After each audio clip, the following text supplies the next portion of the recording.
Mais comme vous l'avez peut-être constaté, depuis le 27 février, date de la dernière AG de l'Assemblée Générale de la CCI du Gard,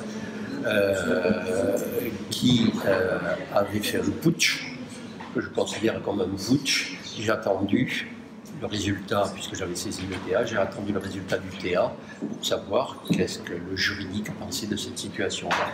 Donc je m'étais imposé un silence médiatique.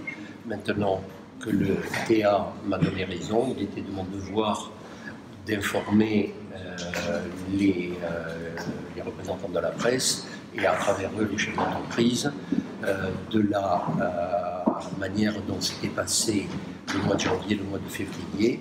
Ce n'est pas arrivé, ce putsch n'est pas arrivé par hasard. Les choses me paraissent plus claires aujourd'hui pour tous. Vous parlez de putsch clairement? Tout à fait, tout à fait. Lors de cette assemblée générale, il y a eu une prise de pouvoir par des personnes qui n'étaient pas autorisées à prendre ce pouvoir. Il y a eu l'irruption de la secrétaire générale de l'UPE qui est rentrée avec une urne en demandant de voter alors qu'elle n'est pas élue et qu'elle ne pouvait être là dans cette assemblée générale qu'à travers mon accord, c'est les articles du règlement. Donc c'était véritablement un putsch. Qui est président de la CCI? Vous êtes bien président de la CCI? Ça, je vous confirme, puisque le préfet de région me l'a écrit. Je suis président de la CCI avec tous les titres du président. Donc je peux engager les actions nécessaires au fonctionnement de la Chambre. Ce que je ne peux pas faire, c'est signer les chèques. Mais ça, c'est la règle dans toutes les chambres, puisque c'est le trésorier qui signe, et les trésoriers démissionnaires.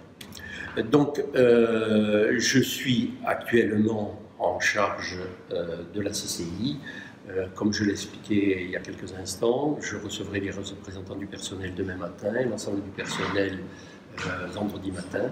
Aujourd'hui, c'était la presse. Je suis en train de faire auditer avec les services juridiques et avec mes avocats tous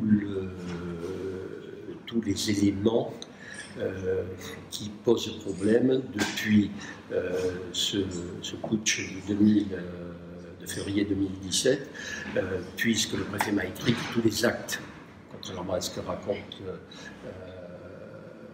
mon adversaire, tous les actes sont nuls, que ce soit budget, licenciement, suppression de poste, etc. Rupture de contrat, de marché, tout est annulé par la justice. Vous annoncez que vous êtes prêt à vous retirer?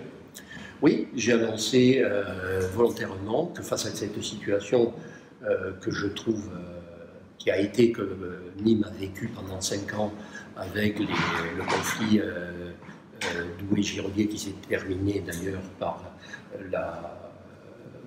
le fait que le TA a donné tort à Giraudier à cette époque-là. Il y a un conflit qui s'amorce avec moi, le TA vient de redonner tort avec Giraudier. À partir d'un certain moment, il faut se demander quel est le dénominateur qui pose problème dans cette chambre. Mais pour ne pas en faire une affaire personnelle, j'ai décidé que je me retirerai de la présidence si une troisième personne, homme ou femme, fait acte de candidature et est suivi par une majorité des 51 élus. Dans le cas contraire, je me présenterai à nouveau. On vous sent aujourd'hui affecté. Vous avez été surpris de ce qui s'est passé en février? Tout à fait. Vous savez, comme je m'étais un peu grise, j'ai beaucoup circulé à droite et à gauche en France. Comme vous le savez, j'étais membre du Bureau national de CCI France. J'ai vu beaucoup de choses, mais j'ai jamais vu de putsch dans une chambre de commerce de ce niveau-là. J'ai jamais vu de mensonges et de contre-vérités. Je n'ai jamais vu de gaz, je n'ai jamais vu de... je vous l'ai signalé tout à l'heure, tous les documents sont à votre disposition, de porosité entre des associations et des chambres de commerce. Vous pourrez regarder le rapport de la CG, du contrôle général des finances économiques qui est venu auditer pendant la présidence de Giraudier en 2011. j'en suis tombé de ma chaise lorsque je l'ai lu. Donc effectivement, je suis affecté. Il a fallu que j'arrive en février de toute ma vie, il a fallu que j'arrive en février 2017 pour vivre des choses aussi extraordinaires, mais malsaines.